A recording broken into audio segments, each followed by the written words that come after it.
किसी की नहीं, जैसे हम जैसे गीता में भी आता है आपने कि खुद कहा, एक नहीं निर्गुण। आपने खुद कहा कि कोई इस तरह करना चाहता है उस तरह कर ले, कोई उस तरह करना, कोई नहीं आजादी है, कोई टेंशन मे- नहीं है। नहीं इतनी ये सुनो, ये आजादी नहीं है कि कुछ भी पूजा कर सकते हैं। मैंने बोला कि जैसे हमारे में अवतार हो गए और ये हो गया, तो हम अगर उसकी डिवोशनल वर्शिप कर सकते हैं, वो भी अलाउड है। और अगर हमें फॉर्मलेस निराकार की पूजा करनी तो भी प्रॉब्लम नहीं है। अब गीता में जैसे आप देखोगे, तो ये अर्जुन ने भी कृष्ण से पूछा था कि निर्गुण और सगुण में अच्छी कौन सी है। तो उन्होंने कहा जी था कि दोनों ही अच्छी हैं, सगुण भी और निर्गुण भी सही है। तो प्रॉब्लम इसमें गीता में भी चैप्टर में है, ठीक इसमें है। कोई वो नहीं है कि। अच्छा, मुझे आप ये चीज बता सकते हैं कि एक ईश्वर हम्म निराकार के अलावा पूजा करने का वेदास में कहीं आया हो कि आप देवी देवताओं की हम्म, पूजा ये कर सकते हैं? बिल्कुल बिल्कुल। वेद के तो हर मंत्र का देवता है। हर मंत्र का वही, जो भी आप मंत्र नहीं नहीं पढ़ोगे। नहीं नहीं, वो हम्म देवता और चीज होती है। मेरे साथ ऐसे तो ना मोक्ष करो यार। वो हम्म देवता विषय के कॉन्टेक्स्ट में बोला जाता है, ना कि उसकी हाँ ठीक है, ये है कि मतलब। उसका उस विषय को डिस्कस किया गया है। जिस देवता का जिक्र मिलता हम्म है आपको, उस विषय को उस मंत्र में या उस पूरे का पूरे सूक्त में डिस्कस किया जाता है। मेरा आपसे पता है क्या मानना अच्छा। है, जो मैं मांग रहा हूं आपसे हम्म प्रमाण बड़ा फोकस्ड है, वो ये हम्म है कि आप भगवत गीता को पेश कर रहे हैं, जबकि भगवत गीता परम प्रमाण नहीं है। मनुस्मृति अध्याय 2 श्लोक 11 12 हम्म 13 14 4 श्लोक हैं जो चीख चीख कर ये कहते हैं कि धर्म का परम प्रमाण, धर्म का हम्म। उत्तम प्रमाण और ज्ञान आपको केवल वेद से मिलता है, अन्य नहीं नहीं नहीं, ऐसा नहीं है। है। जो जैसे वेद को हम श्रुति बोलते हैं ना, सुना होगा आपने, वर्ड श्रुति वेद को बोलते हैं। तो उसी तरीके से जो इतिहास में महाभारत में जो गीता नाम का चैप्टर है, जो कृष्ण के मुंह उस टाइम जो डिवाइन उसमें नॉलेज निकली है कृष्ण के मुंह से, उसे भी श्रुति ही बोलते हैं कि वो डायरेक्ट कृष्ण के द्वारा भगवान के द्वारा बोली गई है। तो उसमें आपको गीता में से मिल सकता है सब कुछ जो भी आपको चाहिए। नहीं नहीं, एक मिनट, गीता जो है वो भी श्रुति है? मतलब गीता को भी हम श्रुति की कैटेगरी में रख सकते हैं, जब वो कृष्ण के मुंह से निकले डायरेक्ट डिवाइन नॉलेज नहीं में। नहीं नहीं नहीं, क्योंकि रख श्रुति की सकते। डेफिनेशन है ना ये। ठीक ठीक ठीक, नहीं नहीं, सही कह रहे हैं।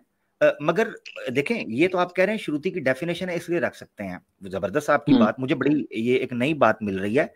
इसका कोई प्रमाण दे हम्म। दीजिएगा कि भगवत गीता को भी श्रुति की कैटेगरी के अंदर रखा है किसी ऋषि मुनि ने या किसी ज्ञानी ने, गुरु ने। हम्म, पता क्या जो श्रुति की डेफिनेशन है ना, जो डेफिनेशन है श्रुति का, उसका नहीं नहीं मतलब है नहीं कि नहीं जो नहीं भगवान। नहीं नहीं, ओहो ऐसे, एक मिनट मोक्ष, जो आप डेफिनेशन कर रहे हो ना, हम्म उस डेफिनेशन से तो जो मैं अभी बोल रहा हूँ आप तक पहुंच रहा है वो भी श्रुति है। लो, लेने के देने पड़ गए यार, ऐसे ना करो। तो आप फिर तो भगवान मां नहीं हो ना नानी, भाई। हाँ तो फिर नानी जो मुझे कहानियां सुनाया करती थी वो भी श्रुति है।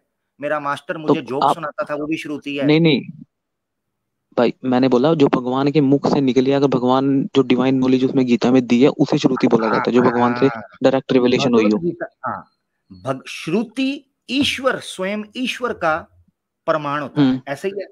ठीक है, श्रुति उसको बोलते हैं।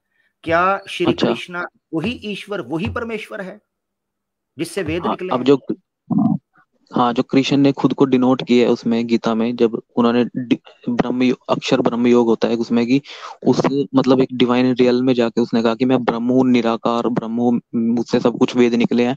और गीता में भी है कि मैं ही वेद हूँ, सामवेद यजुर्वेद सब कुछ मैंने बनाए हैं। ये तो आपको गीता में ओ, मिलेगा।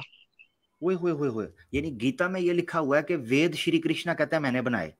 नहीं, नहीं, अब देखो ना, ये प्रॉब्लम है नहीं, अगर आप श्री कृष्णा की बॉडी को देख रहे हो कि भाई श्री कृष्णा जो वो बोल रहे हैं, तो वो नहीं है। उसमें लिखा है कि जो देवकी का पुत्र मुझे मानता है, मतलब जो ये बोलता है कि सिर्फ कृष्ण मैं ये शरीर हूँ, तो वो उसको पता नहीं है सही से।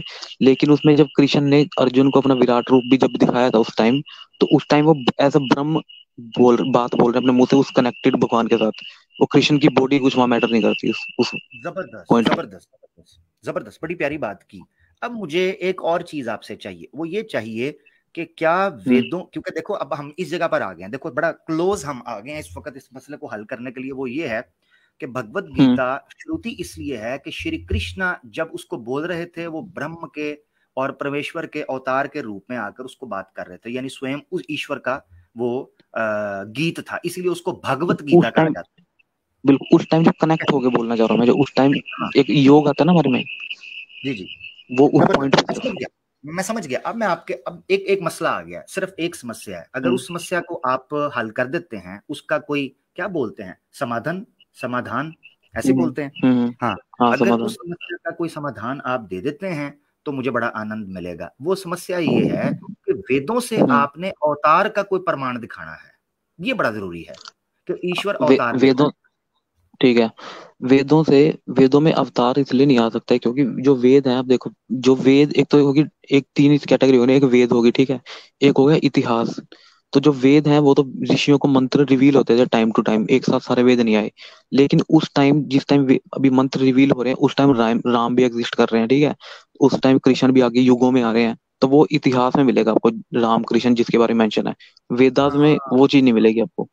ठीक है, जबरदस्त। मगर एक मसला फिर भी बाकी रह जाता है, वो ये है कि अवतार हम्म। आएंगे या अवतार आ सकते हैं या ईश्वर किसी मनुष्य का शरीर धारण कर सकता है, ये प्रमाण तो मैं नहीं कह रहा श्री राम का जिक्र मिले, श्री कृष्ण का मिले, श्री गणेश का हम्म। मिले। मैं ये कह रहा हूं कि कोई ऐसा तो मिलेगा ना कि देखो वेद तो परम प्रमाण है और वेद से ईश्वर हम्म। का ज्ञान है। तो ईश्वर को तो अच्छा। भविष्य के बारे में भी पता है कि मैं अवतार लूंगा, शरीर धारण करूंगा और मुख्तलिफ जगहों पर जाऊंगा, श्री राम हो या दूसरे युगों में। तो हाँ, ईश्वर ने ये कुछ आपको ऐसा उपनिषद में इशारा मिलेगा, किया बिल्कुल। है? उपनिषद में आता है ये, उपनिषद में एक मुझे अभी एग्जैक्ट रेफरेंस नहीं याद, पर मैंने कई जगह वो कोट किया, उसमें ये आता है कि सगुण और निर्गुण दो हैं उसमें। सगुण में तो ये हो गया जो जैसे अवतार की बात होगी, और निर्गुण में हो गया फॉर्मलेस ब्रह्म। तो उपनिषद में मिलेगा आपको ये नहीं शायद नहीं, बृहदारण्यक का ही है। एक मिनट एक मिनट, उपनिषद में मिलता है बिल्कुल। ये? आप बृहदारण्यक का की उपनिषद की बात कर रहे हैं, ये हाँ याज्ञवल्क्यावली, हाँ हाँ। ठीक हाँ है? हाँ जी, वही। नहीं, नहीं, तो मेरा अब सवाल होने लगा है, अगर ये बृहदारण्यक का हम्म। उपनिषद के अंदर मौजूद है तो आर्य समाज क्यों नहीं हम्म। मानता?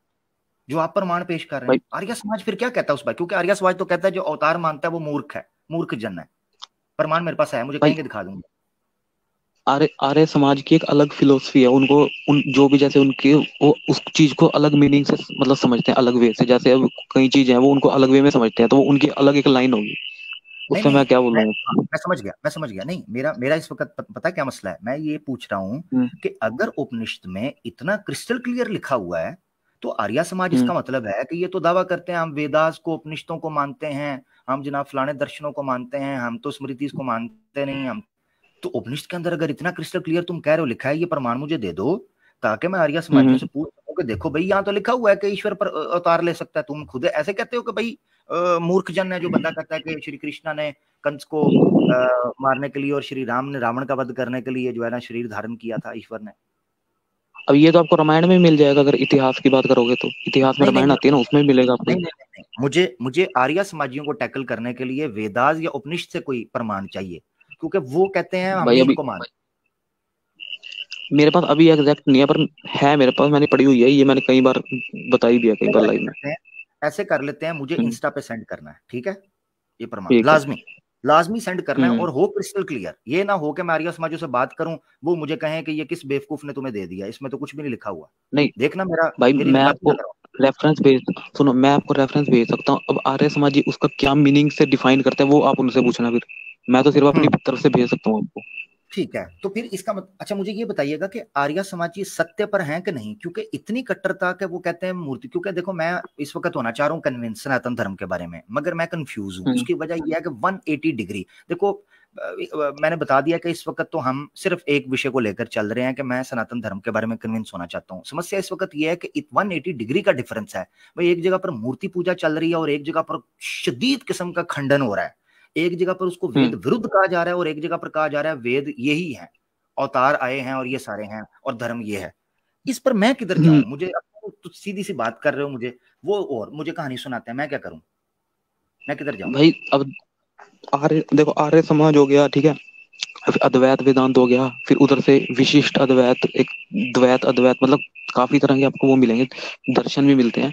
तो उनकी हर पॉइंट पे एक अलग फिलोसफी होती है, पर वो वेद को रिजेक्ट नहीं करते। और जब तक वो वेद को रिजेक्ट नहीं कर रहे, तो हम बोल सकते हैं कि वो सही चीज पे हैं। पर उनकी एक डिफाइन करने के एक पॉइंट अलग हो सकता है, हमसे थोड़ा सा डिफरेंस हो सकता है, पर वेद को नहीं नहीं, मानते हैं तो वो बिल्कुल सही बात पे है। हाँ ठीक है, सही कह रहे हो। मगर स्वामी दयानंद सरस्वती लिखते हैं कि मूर्ति पूजा हम्म। वेद विरुद्ध है, वेद की निंदा है। और वेद निंदक के बारे में कहा गया वेदों के अंदर कि उसका नाश करना है। स्कंद पुराण के हम्म। अंदर तो लिखा है वो नरक में जलेगा, परमेश्वर ने कहा है। अच्छा, इसी तरीके से उसके वध करने का कहा है, उसके समूहों से दूर जाने का कहा है, उसके गांव से दूर जाने का कहा है। उस अधर्मी को कभी, यानी हम्म। वेद निंदक अधर्मी वहां पर इज इक्वल टू लिखा है, तो उसको कभी राजा ना बनाए, उसके राज में कभी ना रहें। ये फिर चीजें सिर्फ इस मोक्ष, देखो ये इतना इजी नहीं है। इजी पता है क्यों हो गया हुआ है, जो मुझे समझ आ रहा है, इजी इसलिए हो गया कि हमने शायद सनातन धर्म को सीरियस लिया नहीं। अगर हम हमारे सनातनी लोग सनातन धर्म को सीरियस लेना शुरू कर दें तो ये बहुत बड़ी समस्याएं हैं। यानी मिसाल के तौर पर नहीं।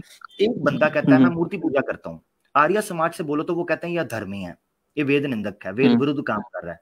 अब कैसे मुमकिन है कि कोई बंदा ईश्वर के ज्ञान के विरुद्ध, ये बड़ी कॉमन सेंस की बात है, गौर से सुनना, क्या ये पॉसिबल है कि एक बंदा ईश्वरीय ज्ञान के विरुद्ध कोई कार्य कर रहा हो और वो भी धर्म हो, और कोई बंदा उसके अविरुद्ध काम कर रहा हो वो भी धर्म हो? ये possible, how is it logically possible कि मैं उसको फॉलो कर पाऊं? अब ये देखो, इसमें ये प्रॉब्लम है ना, अब जैसे अब मूर्ति पूजा की बात करोगे, ठीक है, तो वेद में मूर्ति पूजा के ना तो सपोर्ट में कोई बात लिखी ना अगेंस्ट में, तो उस वजह से हम ये बोल सकते हैं कि भाई मैं मूर्ति पूजा करता हूँ, तो आर्य समाज ये बोल सकता है कि मैं वेद में नहीं लिखा तो मैं नहीं करता। तो ये दो पॉइंट आ जाता है ना, अगर उसके बारे में कुछ डिफाइन ही नहीं किया गया। अगर तो नहीं लिखा नहीं, होता कि बिल्कुल अलाउड नहीं है, तो हम हाँ बोलते हाँ, हैं कि हाँ भाई 100% ही है। ये पॉइंट अच्छा है, पॉइंट अच्छा है, मगर उनका मानना ये है, तुम्हारे हद तक तो पॉइंट अच्छा है, हम्म, मगर जब मैं आर्य समाजियों को पढ़ता हूं तो वो ये कहते हैं कि वेद में लिखा हम्म, है, जैसे यजुर्वेद को पेश किया है, नतस्य प्रतिमास्ते, ठीक है, वो ये कह देते हैं। अच्छा। अच्छा, उपनिषदों का वो दे देते हैं हवाला कि उसकी कोई प्रतिमा, उसका कोई अक्स नहीं हो सकता। दूसरी बात ये है कि हम्म, स्वामी दयानंद ने क्रिस्टल क्लियर कोट किया है कि वेद मूर्ति हम्म, पूजा वेद विरुद्ध है, और जो जो प्रमाण वेद विरुद्ध कोई ग्रंथ से देगा जानो वो नास्तिक है। ये मेरे पास प्रमाण पड़ा हुआ है, कहोगे सत्यारथ प्रकाश का दिखा दूंगा, ठीक है।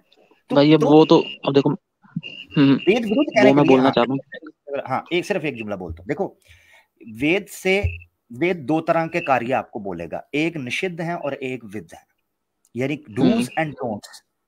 जब ये हम्म, मान लिया गया कि मूर्ति पूजा आर्य समाज कहता है मूर्ति पूजा वेद से निषिद्ध है, निषिद्ध का हम्म, मतलब ये है कि वेदास ये कहते हैं कि मूर्ति पूजा नहीं करोगे। अब ये उनका मानना है, तो ये तुम्हारा ये कहना बिल्कुल। राठौर है भाई, ये नहीं लिखा हुआ कि ना करो और ये भी नहीं लिखा कि करो, तो इसलिए हम करते हैं, ये तो नहीं वो तो नहीं मानते। भाई, देखो, आर्य समाज की जो एक फिलोसफी है ना अलग चीज को डिफाइन करने की, उनके अकॉर्डिंग ये है कि ये निषिद्ध है, ठीक है, पर मेरे अकॉर्डिंग ये है कि ना उसमें निषिद्ध है ना अलाउड है, तो मैं किसी को क्या बोलूंगा, वो उनकी मैं अलग है, उनसे आप किसको पूछ सकते मैं हो किसको क्यों फॉलो बोलते हैं। करूं, मैं किसको फॉलो करूं? भाई आप वेद को फॉलो करो, अब आपकी मर्जी है, मूर्ति पूजा करनी है तो कर लो, वरना कोई नहीं प्रॉब्लम नहीं नहीं, है। देखो आप ना मेरी फॉर्मुलाज बात, को फॉलो करो, फॉर्मुलाज को फॉलो करो आप। नहीं तो अब वो मेरी बात सुनो, फॉर्मुलास को फॉलो करूं तो इतनी बड़ी संख्या हम्म, के अंदर जो सनातनी मौजूद है वो मूर्ख है। नहीं भाई, मूर्ख देखो पता क्या है, अब नहीं, मैं जो श्री हम मिसाल पूजा के तौर अगर पर मूर्ख। मैं हम्म, श्री राम, मैं श्री राम की पूजा नहीं करना चाहता, ना मैं श्री कृष्णा की अच्छा। करता हूँ, बल्कि मैं विरोध हम्म, करना शुरू कर देता हूँ। मिसाल के तौर पर मैं सनातन होता हूँ और मैं कहता हूँ कि भाई हम्म, श्री कृष्णा का मंदिर या श्री राम का मंदिर नहीं बनना चाहिए क्योंकि वेदों में नहीं है और बिल्कुल निषेध है मूर्ति पूजा, तो इसको बंद करो। तो मुझे ये हम्म। पकड़ के मारना शुरू कर देंगे श्री राम के भक्त। नहीं, नहीं मारेगा कोई नहीं भाई आपको, ऐसा नहीं है, नहीं मारना कोई नहीं लगेगा। आप, आपकी नहीं मर्जी है, नहीं, आपको जो अच्छा लगता है कर सकते हो। ठीक है ठीक है, मुसलमानों को तो मारा है, मुझे मुझे तो डर है ना, भाई, क्योंकि मैं मुसलमान के तौर पर अगर भाई अभी के लिए एक इस मिनट के चीज लिए मैं को सोचूं कि अगर मैं कोई कल को ये सपोर्ट नहीं कहना करता, शुरू कर अगर दूं, हम्म, हाँ तो मुझे, मैंने अब तो मैं बोल क्योंकि रहा था वीडियो कि देखी मोक्ष, सिर्फ एक जुमला, सॉरी क्योंकि आवाज डिले हो रही है, क्योंकि मैंने अच्छा। राठौर ये चीज देखी है, वीडियोस मेरे पास आई हैं जिसमें वो कहते हैं जी जय श्री राम हम्म, का नारा मारो, नहीं मारते तो उसको थप्पड़ मारते हैं। मुझे कल को अगर किसी ने गाड़ी रोककर थप्पड़ मारा या किसी ने पकड़ के मुझे मेरे ऊपर पेशाब कर दिया, मुझे कहा जय श्री राम का नारा मारो नहीं तो करेंगे, तो मैं तो तुम्हारे बकौल, तुमने कहा है कि तुम निराकार की या फॉर्मलेस की पूजा करो, मैं वो कर रहा हूँ, मगर वो मुझे कहेंगे जय श्री राम का नहीं, नारा मारो, मैं उधर तो फंस गया ना अच्छा। फिर। हाँ, पहली बात तो जो बंदा ऐसा कर रहा है कि जय श्री राम का नारा लगवा रहा है धक्के से, मतलब फोर्सफुली, तो वो तो गलत है ही है, ठीक है, उसको तो कोई सजा भी मिलनी चाहिए, और वो अगेंस्ट जा रहा है नॉर्मल एक ह्यूमैनिटी के भी, ठीक है। तो दूसरी वे अब ये है कि अगर आप बोल रहे हो कि आप निराकार की करोगे और फिर आपको मारने लग गए, तो ऐसे तो भाई करते हैं निराकार की पूजा, हमारे इंडिया में योगी जो है वो निराकार की करते हैं, तो उनको कोई मारता तो है नहीं, पर जो मार रहा है अगर वो गलत कर रहा है बिल्कुल, उसको तो कोई सपोर्ट नहीं नहीं करता। नहीं, ठीक है, वो आपकी बात सही है, मगर डर तो मुझे एक भय तो रहेगा। मिसाल के तौर पर आप कह रहे हो वो जो पूजा कर रहे हैं ठीक है, मगर मैं चाहता हूं मैं हम्म, मूर्ति पूजा की निंदा करूं जैसे आर्य समाज किया करता है, या भाई। जैसे श्री जानक किया करते थे, कि मैं अच्छा। वो निंदा करते हैं, वो कहते हैं मूर्ति पूजा मूर्ख। अब पता क्या बोला हुआ है, हम्म, मैं एक रेफरेंस दिखाता हूँ, बड़ा मजे का रेफरेंस है ये ना, मैं चाहता हूँ राठौर तुम पढ़ना, और फिर मैं चाहता हूँ मैं ना अगली लोगों को ले हाँ लूँ मैंने देखा ताकि हुआ है वो, वो जो आपने पिछली बार दिखाया था। क्या भला, कौन सा भला? उसमें आप बोल रहे थे कि कुछ मूर्ख है और ये मतलब अरे नहीं, अंधविश्वास, ऐसा कुछ था ना, कुछ इस टाइप का। उससे बड़ी हाँ अंधविश्वास है और मूर्खता है, वो तो था ही था। एक बड़ा मजे का रेफरेंस है, हम्म। रुकना जरा। हाँ ये देखना, ये मोक्ष तुमने पढ़ना है, मैं स्क्रीन पे दिखाता हूँ।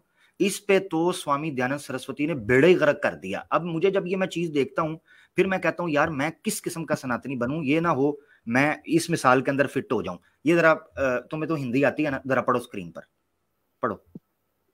अच्छा, ऊपर से पढ़ो, क्वेश्चन है क्या, आंसर पढ़ना है सिर्फ? नहीं टाइम बचाते हैं, ऐसे करते हैं, टाइम बताते हैं। हम्म। ऐसे करो, हाँ ऐसे करो, आखिरी तीन तीन लाइनें पढ़ दो, आखिरी तीन लाइनें। अच्छा, आखिरी तीन, और जो अचल अदृश्य जिसके बिना एक परमाणु भी खाली नहीं है, उसी का अवतार कहना जानो, बंधवा के पुत्र का विवाह कर उसी के पौत्र के दर्शन करने की बात कहना है। हाँ पता है क्या लिखा हुआ है, तुम्हें तो समझ आती है हम्म। सना हिंदी। ये हम्म। कहते हैं कि उस ईश्वर की जो निराकार है उसके अवतार को मानना और उसकी मूर्ति हम्म। बनाकर उसकी पूजा करना ऐसे है जैसे हिजड़े का यानी नपुंसक का पुत्र मानना, और उस पुत्र के विवाह के हम्म। दर्शन, पुत्र का विवाह हो और उस पुत्र की संतान उत्पत्ति हो और उसके दर्शन करने के लिए जाना, ऐसे है। अच्छा। ये छोटी बात है कि श्री कृष्णा की जो मूर्ति बनाकर या श्री राम की मूर्ति बनाकर जो सनातनी बात कर रहे हैं, उनको ये कहा जाए कि ऐसे ही है कि जैसे हिजड़ा हो नपुंसक और उसकी संतान हो जो कि बिल्कुल असंभव है, उसकी संतान का विवाह हो जो कि असंभव है क्योंकि नपुंसक होगी। अच्छा पहली बात है संतान ही नहीं होगी नपुंसक की, तो विवाह कहां से आएगा, नंबर वन। नंबर दो, नहीं, विवाह इसमें होकर क्या लिख उसका रखा है, पुत्र कहां से आएगा। हम्म। वंध्या के पुत्र का विवाह हाँ कर उसी के पुत्र के दर्शन करने की। भाई अब मैंने बोला ना, अगर देखो इतना बोलने पे भी तो यही बात है ना, ये एक डिफरेंस हो गया, ठीक है। भाई हम हमारी फिलोसफी में और उनकी, जो भी नॉर्मल लोग हैं, तो उसके बाद भी लड़ाई तो किसी में नहीं हो रही ना, कि मार पकाट तो कोई नहीं कर रहा आपस में। नहीं नहीं नहीं, उसके उसकी बाद भी यही वो मैंने वजह अपनी। बताई है। उसकी वजह मैंने सॉरी हम्म। सॉरी मैं बात टोक रहा हूँ, उसकी वजह मैंने ये बताई है कि मुझे पता क्या शक पड़ रहा है, मुझे ये लगता है कि हम्म। सनातन धर्म के मानने वालों ने सनातन धर्म को सीरियस लिया ही नहीं, इन विषयों को सीरियस नहीं लिया। उसकी वजह नहीं मैं यार। बताता हूँ। हाँ सीरियस नहीं लिया, या आप भी मानते हो, देखो ना अगर सीरियस लिया होता, राठौर खुद इस वक्त इंडिया में रहने वाले जो सनातनी हैं, युवा पीढ़ी जो है, यू जनरेशन, तो जिसका जिससे तुम्हारा ताल्लुक भी है, खुद गौर करो हम्म। उन्होंने कितना सीरियस लिया हुआ है अपनी परंपराओं को, अपनी रीति रिवाज को। नहीं लिया हुआ, लेते ही नहीं। जब आता है कोई त्योहार, होली मना ली, दीपावली मना ली, फलाना मना। तो मैं इस वक्त ये जानना चाह रहा हूं कि घर वापसी बिल्कुल हम्म। करें, अवश्य करो, मगर हम्म। मैं सनातनी बन के करूंगा क्या, क्योंकि मुझे तो नजर आ रहा है सनातन धर्म को कोई सीरियस ही नहीं ले रहा ना। वेदों के बारे में कोई कह रहा है, जैसे अब तुमने मुझे कह दिया जो मर्जी कर लो, मैं अंधेरे में चला जाऊंगा। मुझे समझाओ, मूर्ति पूजा करूं ना करूं, त्योहार परंपरा रीति रिवाज फॉलो करूं ना करूं, कोई आके कहता है करो, कोई हम्म। आके कहता है ना करो। आर्य समाजी अभी तुम्हारे सामने आएगा, देख लेना, बैठे हो देख लेना, कोई प्रोग्राम सुन रहे होगे, आके कहेगा सिर्फ हम्म। वेद को मानो, वेद के अलावा नहीं, मूर्ति पूजा का खंडन सब कुछ छोड़ो, सिर्फ निराकार की पूजा करो, और ये हमारी यजनाएं हैं इनको फॉलो करो, 5 यजनाएं, और हमारे 12 के करीब हैं, कितने हैं, 12 हैं 16, मुझे भूल गया, तो मेरे ख्याल 10 हैं क्या चीज? संस्कार जो है, उपनिषद? नहीं संस्कार संस्कार, अच्छा, हमारे हाँ ठीक है, ठीक है। संस्कारम, जो हमारे संस्कारम हैं बस 10-12, उन हम्म। संस्कारम को फॉलो करो, 5 यजनाएं करो, और बस ये इन चीजों को फॉलो करना है। तो मैं तो फंस गया। अच्छा, तो आपको क्या पसंद है, मतलब आपका क्या दिल कर रहा है करने को? मैं इस वक्त कंफ्यूज हूँ, टू बी वेरी ऑनेस्ट, मैं कंफ्यूज हूँ। मैं अभी मैं तक तो इस, आप हाँ मैं इस अच्छा, खोज के तो मैं अंदर आपकी हूँ कि कंफ्यूजन दूर कर वो रहा हूँ गुरु। थोड़ी सी। हाँ बोलो। तो मैं आपकी कंफ्यूजन दूर इसलिए ऐसे कर देता हूँ कि आप फॉर्मलेस को ही मानो और उसी की पूजा करो, वेद को सुपीरियर मान के, और आपको कुछ करने की जबरदस्त, जरूरत नहीं जबरदस्त, मगर मसला ये है कि आप मुझे कह रहे हो फॉर्मलेस को मानो, किसी को फॉलो करने की जरूरत नहीं है, मगर आप खुद नहीं कर रहे, है। तो मुझे आपकी बात के अंदर नहीं, वैल्यू मैं भी कोई कर नहीं रहा हूँ, है। आपने खुद श्री कर रहा हूँ कृष्णा मैं की भी। फोटो लगाई हुई है। नहीं भाई, अभी देखो, आर्य समाजी भी श्री कृष्ण को रिजेक्ट थोड़ी करते हैं। नहीं ना, कोई आर्य समाजी ऐसा नहीं है जो कुछ श्री राम को और बड़ी कृष्ण बड़ी को बात है। रिजेक्ट करता हो। चलो चलो चलो, अभी अभी फैसला कर लेते हैं, क्योंकि मैं चाहता हूं कोई ऐसा बंदा मुझे सनातन धर्म के ऊपर कन्विंस करे जो सनातन धर्म जो कहे उसको फॉलो कर रहा हो। आपने मुझे कह दिया कि हम्म। आप फॉर्मलेस को करो, आप मूर्ति पूजा करते हो कि नहीं करते हो।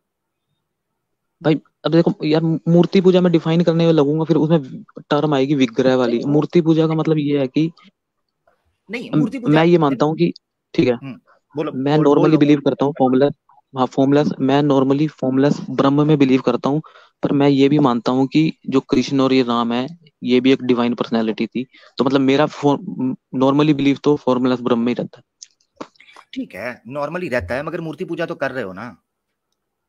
नहीं, मूर्ति पूजा ऐसा तो है नहीं कि भाई मूर्ति पूजा मैं कुछ करता हूँ। मुझे सिर्फ इतना है कि जब मंदिर में जाता हूँ तो मैं वो कर लेता हूँ, जैसे सिर झुका लेते हैं। सर झुका लेते हैं, हाथ जोड़ लिए, नमस्कार कर लिया, हम्म। प्रार्थना कर ली, ये बिल्कुल, चीजें पर करते मुझे हैं ये तो पता है कि भाई मूर्ति में, जैसे श्रीमद् भागवतम का भी एक वर्ष आती है कि मतलब भगवान और देवता ना तो पत्थर में है, ना लकड़ी में, और ना किसी चीज में, वो एक जबरदस्त। भावना में होता है। तो मुझे इस वजह से सही लगता है वो। नहीं, आप कह रहे हो कि वो किसी में नहीं होते, पत्थर में, लकड़ी में नहीं, मगर किसी हम्म। जो मनुष्य के, साधारण मनुष्य का शरीर धारण तो कर सकते हैं ना, जैसे श्री राम श्री कृष्णा का किया, वो तो मानते हो आप? नहीं, अब नहीं, भाई शरीर धारण करने का मतलब, अगर आप ये बोल रहे हो ना कि जो ब्रह्म फॉर्मूला था वो आके उस शरीर में बैठ गया, पीछे कुछ बचा नहीं, तो ये उसकी फिलोसफी नहीं नहीं नहीं है। नहीं नहीं नहीं उपनिषद नहीं भी नहीं, ये नहीं ये मानता, बोलते हैं ये कि तो मुझे पता ऑब्वियसली, ये तो मुझे पता ऑब्वियसली हम्म, कि सनातन धर्म ये नहीं कहता कि श्री कृष्णा ने जब अवतार ले लिया, श्री राम जी ने अवतार ले लिया, तो जो ब्रह्म है हम्म, या परमेश्वर है वो गायब हो गया, वो वही था, सारे ब्रह्मांड से निकलकर उधर आ गया।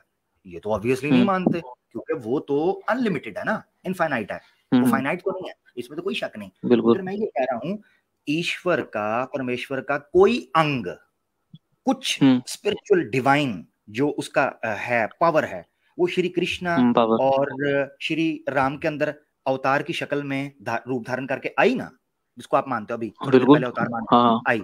हाँ, ये तो गीता तो में फिर, है ना, गीता में है मेंशन।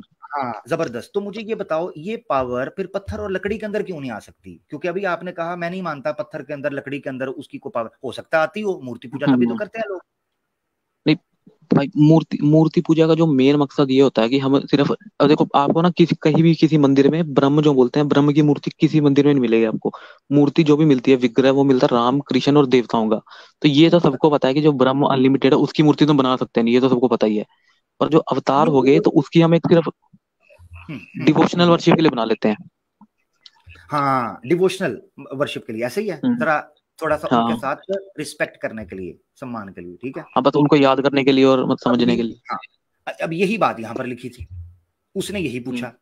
अब प्रश्न देख लो, हम भी हम्म, जानते हैं कि परमेश्वर निराकार है, परंतु हम्म, उसने शिव, विष्णु, गणेश, सूर्या और देवी आदि, ठीक है, हम्म, देवी आदि के शरीर धारण करके राम, कृष्ण, कृष्ण आदि अवतार लिए, इससे हम्म, उसकी मूर्ति बनाती हैं। क्या ये भी बात हम्म, ठीक झूठी है? अब ये प्रश्न किया गया है, देखो जो तुम बात करो डिवोशनल, बिल्कुल वही बात की, परमेश्वर को निराकार माना, हम्म, मगर शिव, गणेश हम्म, और ये सारे जो राम और कृष्ण आदि सारे अवतार मानकर उसने कहा कि इनकी डिवोशन के लिए, इनकी उपासना हम, या इनकी जो है प्रशंसा करते हैं। वो क्या कहते हैं उत्तर? हम्म, हाँ हाँ, झूठी। क्या बोला है? झूठी है ये बात। और पूरा तुम पढ़ के देख लो, सारी बात की है, आखिर में तुम्हें बता दिया, नपुंसक और हिजड़े की हम्म। मिसाल दे दी गई। तो मोक्ष इतना सिंपल मुझे लग नहीं रहा। बहरहाल काफी टाइम हो गया, मैं आगे बढ़ता हूँ अगले कॉलर की तरफ। हाँ, बड़ा मजा आया आज ठीक बात है, ठीक करके, है, ओके। मगर लेट्स सी, ओके। मुझे उपनिषद का प्रमाण जरूर देना वो, ठीक है ना? हाँ, ओके, ठीक है। ओके। ठीक है बहुत बहुत भाई। धन्यवाद। थैंक यू सो मच, धन्यवाद। मोक्ष आज हमारे साथ थे और बड़ी मजे की अभी तक गुफ्तगू चल रही है, मुझे काफी कुछ सीखने को मिल रहा है। ठीक है, इवन दो के थोड़ा कंफ्यूजिंग है, मगर मैं अपना पूरा कष्ट और पूरा जो है वो जोर लगा रहा हूं कि सनातन धर्म की हकीकत को जान सकूं, और यकीनन लाइव देखने वाले भी काफ़ी चीज़ें इससे सीख रहे होंगे।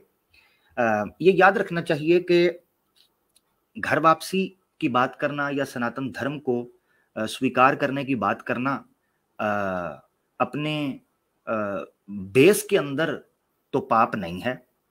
हम इनको मौका देते हैं, ये आकर बात करें, और मैं चाहता हूं मुझे कन्विंस करें ताकि मैं किसी किनारे पर लग सकूं। मैं बहुत ज्यादा इस वक्त कंफ्यूज हूं। स्वाधर्मा हमारे साथ है, इनको ले लेते हैं। स्वाधर्मा भाई कैसे हैं?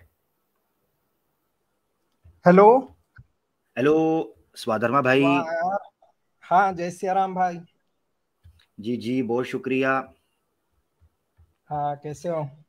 मैं ठीक है। आप आर्य समाज से हैं भाई या आप नॉर्मल सनातनी हैं? नहीं, नॉर्मल सनाती हूँ। आर्य मेरा एक आदर्श है, तो विवेकानंद नहीं, हाँ विवेकानंद को भी मानता हूँ, सरस्वती को भी मानता हूँ, और आदि शंकराचार्य को भी मानता हूँ। और मैं ठीक है, सोचता हूँ कि एकदम फ्रीडम रहनी चाहिए। मतलब इंसान अपने लॉजिक्स के हिसाब से कुछ भी फॉलो करे, लेकिन उसको लॉजिकल रहना चाहिए बस। ठीक है। अच्छा, आपने कहा लॉजिकल अंधविश्वास रहना नहीं है। चाहिए, आपने कहा हाँ लॉजिकल रहना चाहिए। चलें जी। यहीं से आज शुरुआत आरंभ करते हैं इस विषय पर टिप्पणी का आपके यस। साथ। स्क्रीन पर convince me to become Hindu के हवाले से आपने कहा कि लॉजिकल रहना चाहिए। आपके नजदीक धर्म का परम प्रमाण क्या है? परम प्रमाण मतलब हाईएस्ट जो धर्म सोर्स है। देखो, धर्म को मैं एक बात बताता हूँ, धर्म को हम दो कैटेगरी में बांट सकते हैं। एक यानी कि भगवान की फिलोसॉफी, और दूसरा यानी कि हमारी मोरल ड्यूटीज, हमें क्या करना चाहिए क्या नहीं करना चाहिए। तो ये जो मोरल वाला पार्ट है ना, पूरा का पूरा सब्जेक्टिव है, यानी कि ये इंसान अपने सोशल और पर्सनल अपने आप को आगे बढ़ाने के लिए जो उसके लिए काम आए ना, उसको वो चीज करनी चाहिए। और दूसरा फिलोसॉफिकल है ना, तो फिलोसॉफी में हम कुछ भी जो सोचे उसमें हम रीजनिंग लगाते नहीं, भगवान ऐसा होगा वैसा होगा। तो हर कोई अपनी अपनी नजर में सही रहता है, अगर उससे हम मुझे पूरे रीजन मुझे समझ पूछे। नहीं आई धर्मा भाई, हम्म। टू बी वेरी ऑनेस्ट मुझे समझ ही नहीं आई। आपने दो पार्ट्स में तो डिवाइड किया, मगर दोनों को एक ही कैटेगरी के अंदर रखा, तो डिवाइड क्यों किया था? मैं ये समझ नहीं पाया, नहीं नहीं, क्योंकि दोनों ने डिवाइड अगर देखो, अपनी बुद्धि और फिलोसॉफी तर्क जो होती है ना इस्तेमाल करने भगवान हैं तो। की, जी भगवान की जो फिलोसॉफी होती है ना, वो हमारी पर्सनल रहता है कि नहीं, मेरे लिए भगवान ऐसे होंगे वैसे होंगे, मैं इस टाइप अच्छा से उनकी अच्छा, भक्ति करूं। हाँ, मैं इस टाइप से जबरदस्त उनकी भक्ति जबरदस्त। करना चाहता हूँ। और जो रहा मेरे मोरल ड्यूटीज, तो मोरल ड्यूटीज को हम धर्म बोलते हैं। यानी और जो इनमें हमारा से दर्शन कोई, शास्त्र हाँ, है, ज- हमारा जो दर्शन जबरदस्त, शास्त्र है जरा वो अलग सुनिएगा। है। और जो हमारा मोरल शास्त्र है ना, जिसको हम धर्म बोलते हैं, वो अलग है। जबरदस्त जबरदस्त, अब मेरे साथ चलना है धर्मा जी। अब मैं ये जानना चाहता हूँ कि ये दोनों चीजों में, चाहे वो स्पिरिचुअल हो या मॉरल वैल्यूज हो, यानी आपका ईश्वर हम्म। से ताल्लुक कैसा हो या आपका समाज से संबंध कैसा हो, ठीक है ना, इन हाँ दोनों हाँ। चीजों में आप कैसे निर्णय लेते हैं? हम ऐसे निर्णय लेते हैं कि सोसाइटी के वेलफेयर के लिए जो भी मोरलिटी बनती है, कि जैसे कि मान लो एक ही काम है, कौन सा काम है, कि मेरे को मल्टीपल शादी करनी चाहिए या एक शादी करनी चाहिए, है ना। तो हम्म। ये दोनों ही सही हो सकते हैं अलग अलग कंडीशन में। तो जैसी जैसी कंडीशंस बनती है ना, वैसे वैसे मॉरल रिवॉल्यूशन आते हैं। तो हमें उन मॉरल जबर रिवॉल्यूशन को एक्सेप्ट करना चाहिए। जबरदस्त जबरदस्त। अब मेरा आपसे एक बड़ा सिंपल सवाल है, वो ये है कि अगर ये हम्म। चीज होनी थी और इंसान को जिस तरह आप कह रहे होना चाहिए था, मुझे हम्म। वेदों का कोई फायदा को बेनिफिट नजर नहीं आता। क्योंकि अगर आपने अपनी बुद्धि और अपना तर्क इस्तेमाल करके समय के साथ साथ हम्म। मामलात करने हैं, वेदों की जरूरत क्या थी? देखो, वेदों की जरूरत ऐसी है कि वेदों का हम शाब्दिक अर्थ देखेंगे ना, तो उसका मतलब नॉलेज होता है। नॉलेज और बिलीफ में यही अंतर है। वेद को हम बोलते हैं नॉलेज, यानी फैक्चुअल इंफॉर्मेशन जो रहती है ना, वो होते हम्म हैं वेद। और जो नॉलेज मतलब जो बिलीफ, यानी कि हमारे पास कुछ ठोस उसका रीजन नहीं है, लेकिन हमने फिर भी मान लिया, तो वो होता है बिलीफ। तो हमको बिलीफ को इग्नोर करना है, और हमको हमेशा नॉलेज को ओबे करना है। नॉलेज यानी फैक्ट, हम्म जैसे प्रकृति का एक नियम है, वो नियम है प्रकृति में परिवर्तन का। तो परिवर्तन होता है प्रकृति में, ये एक नियम है। इस फैक्ट को अगर कोई काटे, है ना, तो वेद हम्म। विरुद्ध होगा। हाँ हाँ हाँ हाँ, अब सुनिएगा, जबरदस्त जबरदस्त, बड़ी प्यारी बात आपने कर दी। अच्छा मुझे ये हम्म। बताइएगा, आपने एक जुमला बोला, आपने कहा कि नॉलेज और बिलीफ ये दो अलग चीजें हैं, ऐसे ही है ना? हाँ हाँ। बिलीफ की कोई सेंस ना भी बन रही हो तो वो किया जाता है, आपने ऐसे कहा, और नॉलेज जो है वो वो फैक्ट पर हाँ बेस हाँ। करता है। हाँ हाँ, नॉलेज फैक्चुअल होता है। नॉलेज यानी कि जो फैक्ट है ना, उसके हाँ विरुद्ध समझ अगर गया, कुछ हो रहा है, यानी कि वो सामने वाला फैक्ट को नहीं मैं मान समझ रहा है, गया, वो अपने बिलीफ को मान रहा है। मैं समझ गया। वेद हम्म। जो है उसके अंदर नॉलेज है, ऐसे ही है ना?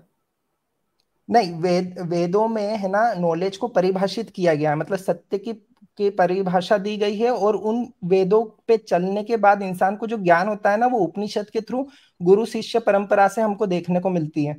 और उपनिषद के बाद हमें वेदांत में मिलती है वो चीज। तो अगर आपको ऐसा अभी लग रहा है वेदों में अभी सब चीज मैं सही अभी मैं लिखी है, हाँ, अभी मैं नहीं नहीं, स्टार्ट में अगर चलना आपको, चाह रहा हूँ, सॉरी हाँ हाँ सॉरी, मैं रोक रहा हूँ आपको धर्मा जी, रियली सॉरी, मुझे रोकना पड़ रहा है। मैं ये जानना चाह रहा हूँ, नॉलेज जिसको आपने कहा फैक्ट्स पर बेस करता है और उससे विरुद्ध कोई चीज होगी तो वो वेद से अविरुद्ध होगी, ऐसे आपने समझाया, ठीक है ना, वो उसको वेद कहते से हैं कि विरुद्ध ये हो जाएगी। वेद से विरुद्ध होगी। अच्छा मुझे ये हम्म। बताइएगा, वेद में डूज एंड डोंट्स हैं या नहीं? वेद में डूज एंड डोंट्स नहीं है मेरे हिसाब से। नहीं है? नहीं है। अच्छा, यानी वेद के अंदर जैसे ये कि मैं नहीं कहा एक गया? बताता हूँ, ऋग्वेद है ना, ऋग्वेद में नसादीय सूक्त है, उसके अंदर खुद ऋग्वेद में लिखा हुआ है ये बात, कि जो ईश्वर है ना, उसको कोई नहीं जान सकता, और उसके ऊपर कोई भी अगर कुछ दावा कर रहा है ना, तो वो झूठा दावा है। नहीं क्यों? नहीं, वो क्योंकि तो आपकी उसके बात ऊपर ठीक, दावा वो आपकी बात ठीक करने है। वाले बाद में नहीं नहीं, आए मैं अभी हैं। कुछ और पूछ रहा हूँ धर्मा जी, मैं कुछ और हम्म। पूछ रहा हूँ, वो बिल्कुल आपने सही कहा, वो मैंने पढ़ा हुआ है। वो वहां ये भी लिखा हुआ है कि ईश्वर को कोई नहीं जान सकता, और वहां ये भी लिख दिया हुआ है कि ईश्वर को भी कोई नहीं पता कि क्या हुआ। हाँ अच्छा, हाँ सही बात है। सही कहा है ना मैंने, वही मंत्र है हाँ ना। वही अच्छा, मंत्र है। अब हाँ धर्मा जी, मगर इस वक्त ना मैं आपसे एक बड़ा इंपॉर्टेंट चीज